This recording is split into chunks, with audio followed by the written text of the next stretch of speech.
భక్తులకు వడ్డించే అన్నం ఉడకలేదంటూ తిరుమల టీటీడీ వెంగమాంబ అన్నదాన సత్రంలో భక్తులు నిరసనకు దిగారు. అన్నం ఇంకా ఉడక్కముందే ఎలా వడ్డిస్తారంటూ ఆందోళన చేపట్టారు. ఇటువంటి అన్నం పెట్టడం సరికాదంటూ ఆక్షేపించారు. దాదాపు 17 మంది భక్త బృందం అన్నదాన సత్రం మహాప్రసాదం స్వీకరించేందుకు వెళ్లిన సమయంలో అన్నం సరిగ్గా ఉడకకుండానే వడ్డించడంతో భక్తులు నిరసన తెలిపారు. అక్కడే ఉన్న టీటీడీ సిబ్బందిని నిలదీశారు. దీనిపై టీటీడీ ఉన్నతాధికారులు సమాధానం చెప్పాలంటూ డిమాండ్ చేశారు. దీంతో అధికారులు ఈ ఒక్కసారికి వదిలేయమంటూ పొరపాటు జరిగిందని భక్తుల్ని వేడుకున్నారు. ఈ ఘటనపై TTD deputy EO Rajendra Kumar ఆధ్వర్యంలో విచారణ కొనసాగుతోంది.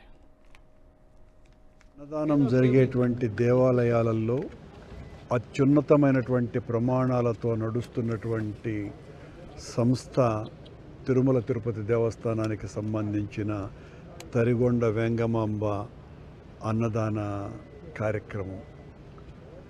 ఇన్ని రోజులలో ఏ రోజు కూడా చిన్న కంప్లైంట్ కూడా రాకుండా ఎంతో గొప్పగా జరిగేటువంటి ఒక ఆధ్యాత్మిక సామాజిక సేవ ఈ అన్నదాన క్యాంటీన్లో జరుగుతున్నది.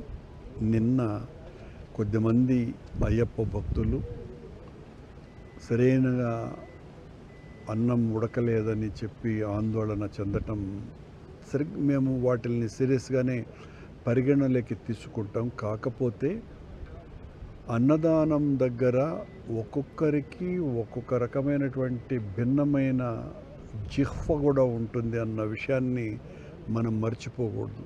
కొంతమందికి అది చాలా చక్కగా రుచికరమైనటువంటిదిగా ఉంటుంది, మరొకరికి పడకపోవచ్చు. ఇదందరికీ మనం 10 మంది హోటళ్లకు వెళితే సహపాఠులమే 10 రకాలైనటువంటి వంటకాలని ఆర్డర్ చేస్తాం. నాకు అది నచ్చదు, నేను ఇది తింటాను అని. ఇలా అన్నదానంలో ఇప్పటి వరకు ఒక కంప్లైంట్ కూడా రాలే ఎప్పుడు కూడా. ఈరోజు వచ్చిందంటే వచ్చినటువంటి వాళ్ళ ఎమోషను ఇది కూడా మనం గుర్తుకు తెచ్చుకోవాలా. అలాగని మమ్మల్ని మేము సమర్థించుకోవటం కూడా కాదు. ఖచ్చితంగా తప్పు జరిగితే రెక్టిఫై చేసుకోవటానికి ఎప్పుడూ టీటీడీ సిద్ధంగా ఉంటుంది.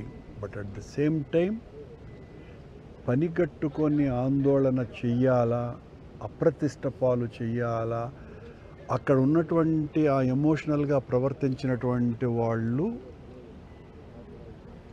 మరీ తట్టి మిగతా భక్తుల్ని పైకి లేపి ఇవి ఏ రకంగా జరుగుతుందో చూడండి అని. ఈ వీడియో మీకు నచ్చినట్టయితే లైక్ చేయండి, 10 మందికి షేర్ చేయండి. అలాగే కామెంట్ల రూపంలో మీ అభిప్రాయాలను మాతో పంచుకోండి. Nationalist hub group of channels ను సబ్స్క్రైబ్ చేసుకుని తెలుగునాట జాతీయవాద జర్నలిజాన్ని ప్రోత్సహించండి. ఈ వీడియో కింద ఉన్న బెల్ ఐకాన్ పై క్లిక్ చేయడం మర్చిపోవద్దు.